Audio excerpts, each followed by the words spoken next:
English ವಾಕ್ಯಗಳಲ್ಲಿ despite ಹೇಗೆ ಬಳಸಬೇಕು? English ವಾಕ್ಯಗಳಲ್ಲಿ despite ಹೇಗೆ ಬಳಸಬೇಕು? ಡಿಸ್ಪೈಟ್ ಅಂದರೆ ಇದಾಗ್ಯೂ ಆದಾಗ್ಯೂ. ಇದರ ಅರ್ಥವೂ ಕೂಡ ಇನ್ಸ್ಪೈಟ್ ಆಫ್ನಂತೆಯೇ ಇರುತ್ತದೆ. ಡಿಸ್ಪೈಟ್ ಅಂದರೆ ಇದರ ಅರ್ಥವೂ ಕೂಡ ಇನ್ಸ್ಪೈಟ್ ಆಫ್ನಂತೆಯೇ ಇರುತ್ತದೆ.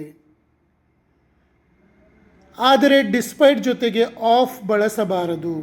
ಡಿಸ್ಪೈಟ್ ಜೊತೆಗೆ ಆಫ್ ಬಳಸಬಾರದು. ಒಂದು ಅಡಚಣೆ ಅಥವಾ ಕಷ್ಟದ ಪರಿಸ್ಥಿತಿ ಇದ್ದರೂ ಒಂದು ಕೆಲಸ ನಡೆಯಿತು ಎಂದು ಹೇಳಲು ಇದನ್ನು ಬಳಸುತ್ತೇವೆ. ಒಂದು ಅಡಚಣೆ ಅಥವಾ ಕಷ್ಟದ ಪರಿಸ್ಥಿತಿ ಇದ್ದರೂ ಒಂದು ಕೆಲಸ ನಡೆಯಿತು. ಉದಾಹರಣೆಗೆ, despite the rain they went for a walk. ಮಳೆ ಇದ್ದಾಗ್ಯೂ ಅವರು ವಾಯುವಿಹಾರಕ್ಕೆ ಹೋದರು. Despite studying hard she failed the exam. ಕಷ್ಟಪಟ್ಟು ಓದಿದ್ದಾಗ್ಯೂ ಅವಳು ಪರೀಕ್ಷೆಯಲ್ಲಿ ಅನುತ್ತೀರ್ಣಳಾದಳು. Despite being old the car runs very well.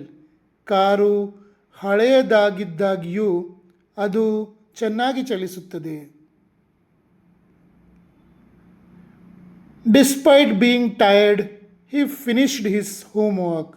ಅವನು ದಣಿದಿದ್ದಾಗ್ಯೂ ತನ್ನ ಮನೆ ಕೆಲಸವನ್ನು ಮುಗಿಸಿದನು. Despite being poor they are very honest. ಅವರು ಬಡವರಾಗಿದ್ದಾಗ್ಯೂ ತುಂಬ ಪ್ರಾಮಾಣಿಕರಾಗಿದ್ದಾರೆ. Despite the heavy traffic V arrived on time. ವಿಪರೀತ ಟ್ರಾಫಿಕ್ ಇದ್ದಾಗ್ಯೂ ನಾವು ಸರಿಯಾದ ಸಮಯಕ್ಕೆ ತಲುಪಿದೆವು. Despite the food being spicy he ate it completely. ಆಹಾರವು ಖಾರವಾಗಿದ್ದಾಗ್ಯೂ ಅವನು ಅದನ್ನು ಸಂಪೂರ್ಣವಾಗಿ ತಿಂದನು, ಪೂರ್ತಿಯಾಗಿ ತಿಂದನು. Despite the cold weather they went swimming. ಹವಾಮಾನವು ತಂಪಾಗಿದ್ದಾಗ್ಯೂ ಅವರು ಈಜಲು ಹೋದರು.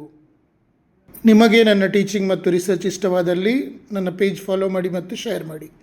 ಯಾರಿಗಾದರೂ 3 ತಿಂಗಳಲ್ಲಿ ಇಂಗ್ಲೀಷ್ ಮಾತಾಡಬೇಕು, ಇಂಗ್ಲೀಷ್ ಮಾತಾಡಲಿಕ್ಕೆ ಕಲಿಬೇಕು, ಇಂಗ್ಲೀಷ್ ಭಾಷೆಯಲ್ಲಿ ಕಾನ್ಫಿಡೆನ್ಸ್ ಬೇಕು, ಇಂಗ್ಲೀಷ್ನಲ್ಲಿ ನೀವು ಮಾಡಿದ ವಾಕ್ಯಗಳು ಸರಿಯೋ ತಪ್ಪ ಅಂತ ನಿಮಗೆ ಗೊತ್ತಾಗಬೇಕು, ನಿಮಗೆ ಧೈರ್ಯ ಬರಬೇಕು.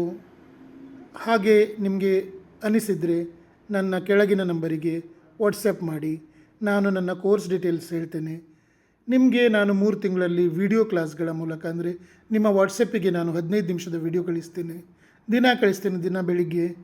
ಆ 15 ನಿಮಿಷದ ವಿಡಿಯೋದಲ್ಲಿ ನಾನು ಪ್ರತಿ ವಿಷಯವನ್ನು 2 ಸಲ ಹೇಳಿದ್ದೇನೆ. ನೀವು ನನ್ನ ಜೊತೆ ರಿಪೀಟ್ ಮಾಡ್ತೀರಿ.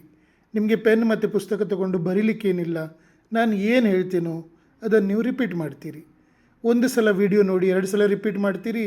ಹಾಗೆ 4-5 ಸಲ ವಿಡಿಯೋ ನೋಡಿ 8-10 ಸಲ ರಿಪೀಟ್ ಮಾಡಬೇಕು. ಇನ್ನೂ ಜಾಸ್ತಿ ಮಾಡಿದರೂ ಒಳ್ಳೆಯದು. ಅದು ಮಾಡಲಿಕ್ಕೆ ನಿಮಗೆ ಅಲ್ಲಿ ಕೂತ್ಕೊಂಡು ಮಾಡಬೇಕಾಗಿಲ್ಲ.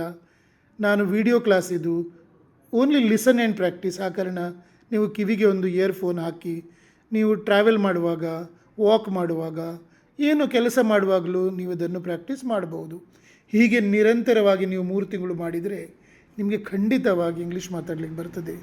ನೀವು ಮಾಡಿರೋ ವಾಕ್ಯ ಸರಿಯೋ ತಪ್ಪಂತ ನಿಮಗೆ ಗೊತ್ತಾಗ್ತದೆ. ನಿಮಗೆ ಇಂಗ್ಲೀಷ್ನಲ್ಲಿ ಧೈರ್ಯ ಬರ್ತದೆ. ಅಂಜಿಕೆ ಭಯ ಹೋಗಿ ನೀವು ಕಾನ್ಫಿಡೆಂಟ್ ಆಗ್ತೀರಿ.